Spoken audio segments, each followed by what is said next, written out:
if you're watching this on YouTube, I've just realised that my mic is looking gigantic right now. Anyway, we'll just move on, manage that huge thing on the screen. And now I've pointed it out to you, you're not going to be able to not notice it. So on to today. I used to believe that if I made a change in my life, I would transform in some way, that I'd become other than who I was, and that otherness meant that I'd become somehow better. And that's how I used to approach the changes that I wanted to make, with the core belief underneath all the good intentions that I wasn't quite good enough as I was. And I applied that thinking to the desire to lose weight, to stop smoking, to get fitter, to being a better daughter, a better sister, a better student, colleague, partner, mother, friend.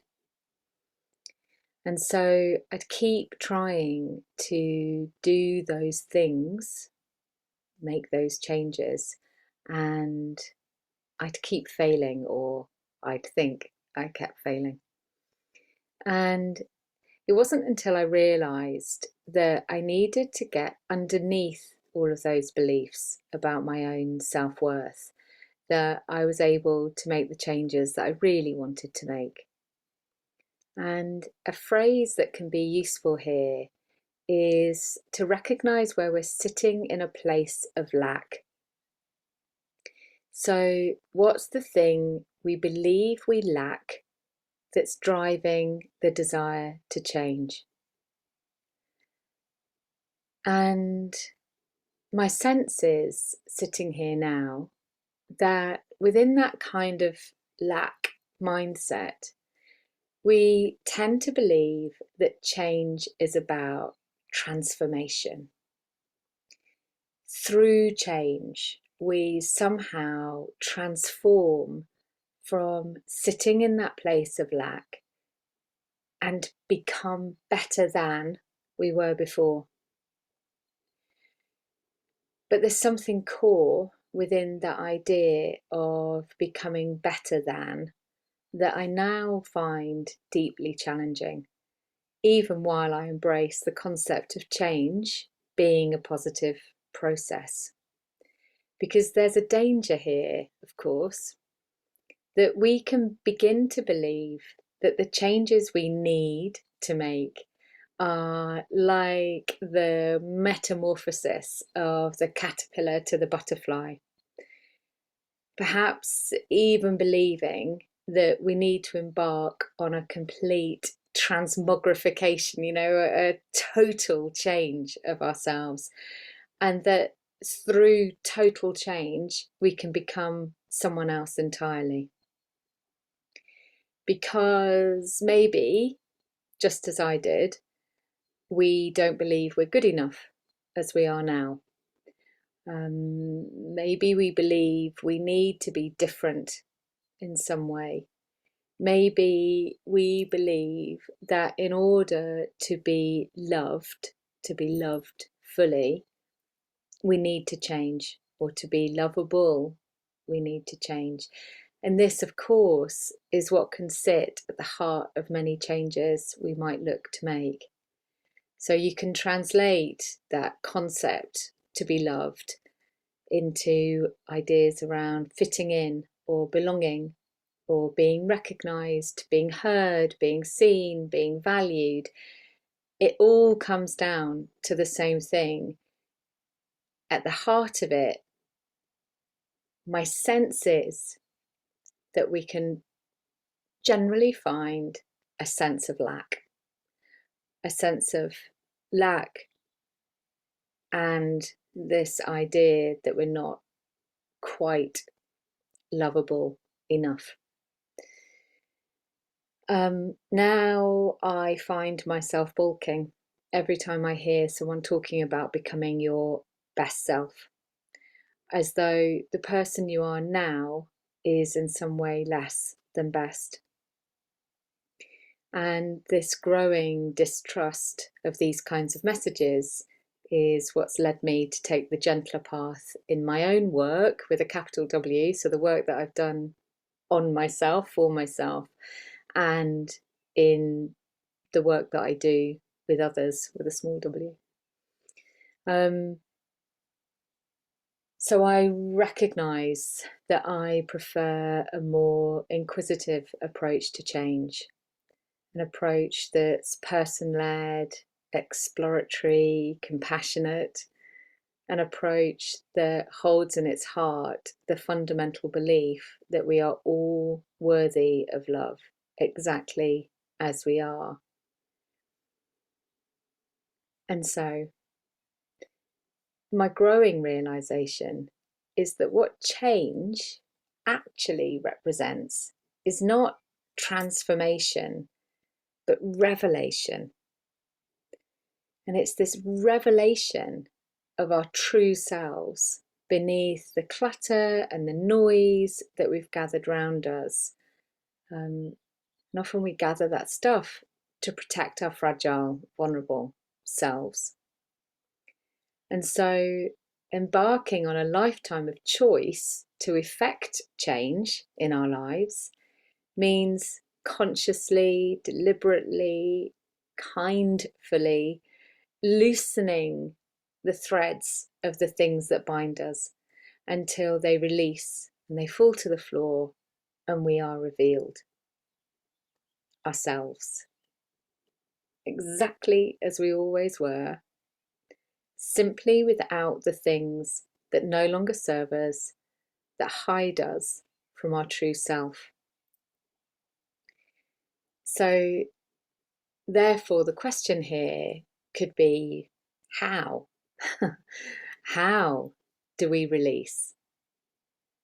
What is it that leads to that deep, lasting change that I see happening within the people around me and that I have seen happen within myself?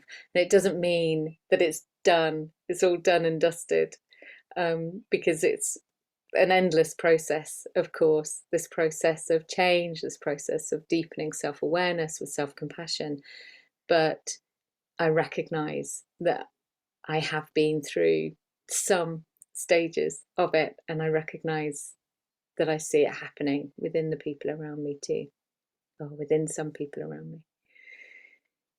So what is it that enables us to access the things inside us that perhaps we thought we didn't have, but that are in fact right there and have been there all along?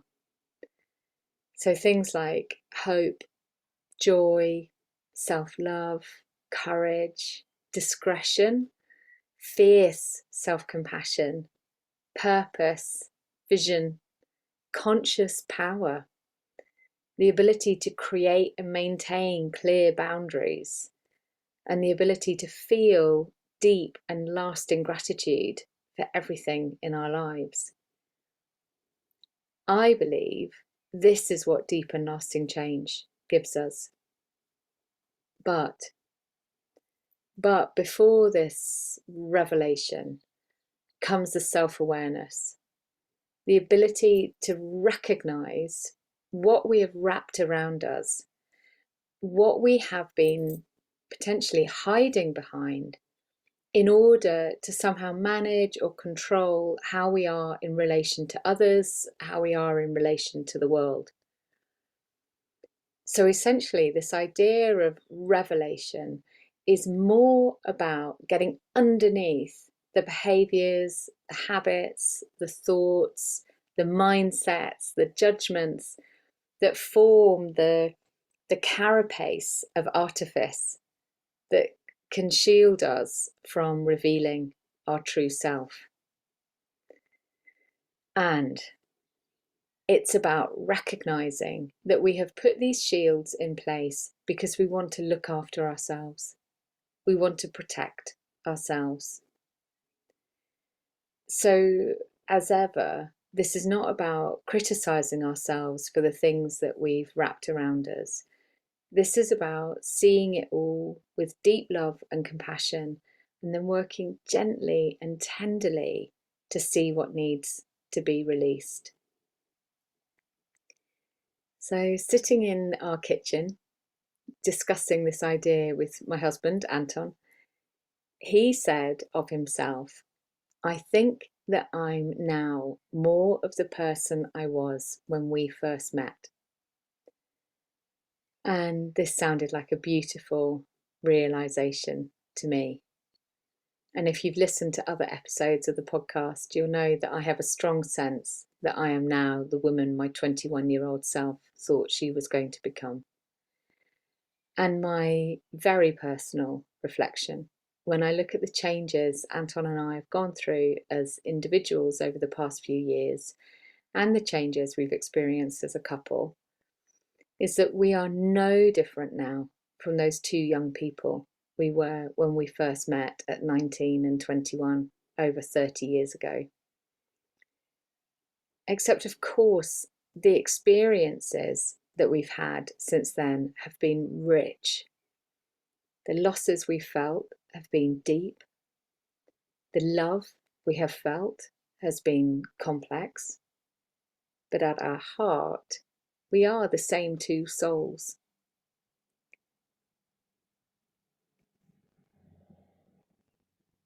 And I see that in the deep work of others around me too, they are becoming more of themselves. And often they have a sense of returning in some way to the person they always knew they were. So maybe that's the point. Maybe through the work with a capital W, we actually slough off those outer layers. And while we call it change, it's perhaps not change as we usually think of it. We might think that we're transforming our behaviours, our habits. We might stop drinking, stop smoking, change the way we work, change the way we eat, change the way we talk to our children, change the way we view our partner, change how we behave around people we find complex or challenging. And we might think we're transforming all that. But actually, each moment of change is really about releasing the brittle barriers we had put in place to protect ourselves. And as they dissolve, we're finally able to feel into who we are underneath it all. And we are revealed. And we find that we are enough and not too much, exactly as we are.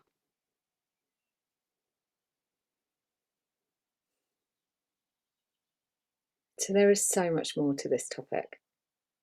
There are layers of complexity that sit beneath it, and it's beautiful work to explore it more deeply. And if you're looking to walk beside someone who can support you on your own explorations, then you know where I am.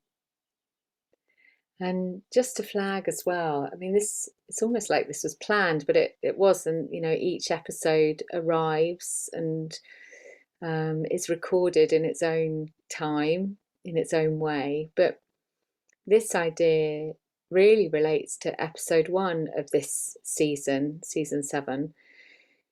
And episode 1 was all about the artificial grown up. It was a phrase that I ended up coining when I was thinking about how we can recognize the things that we adopt in an effort to look and to sound like a grown up should, and how we can see beneath them, and how we can see that they can actually suppress our true self. And through that recognition, we can see that once we grow beyond that need to fit in with the shoulds and the oughts that we learnt through childhood and adolescence and society and our family, caregivers, etc., we can actually become revealed as our true adult self. And that feels like there is a really beautiful correlation here between that concept and this one that I'm talking about today. So, as ever, I would love to hear your thoughts. The Artificial Grown Up has had prompted so many messages from people, and it's just wonderful to hear and to see how your sort of thoughts are kind of deepening and expanding, and the new stuff that's being sort of prompted from your response to some of these topics that I share, and I'm always deeply grateful when you share that with me. So do come back to me. Do share your thoughts about this episode too. How does change feel to you? Does this idea of transformation and versus revelation, how does that sit with you and with your experience? Does it feel like a sloughing off of the layers? Or does it feel like you're literally becoming someone different? All responses are valid. And yeah, as I said, I'd love to hear from you. Okay, my darlings, as ever, may you be safe, may you be well, may you be happy, may you live with ease. And I send you a hug and a wave.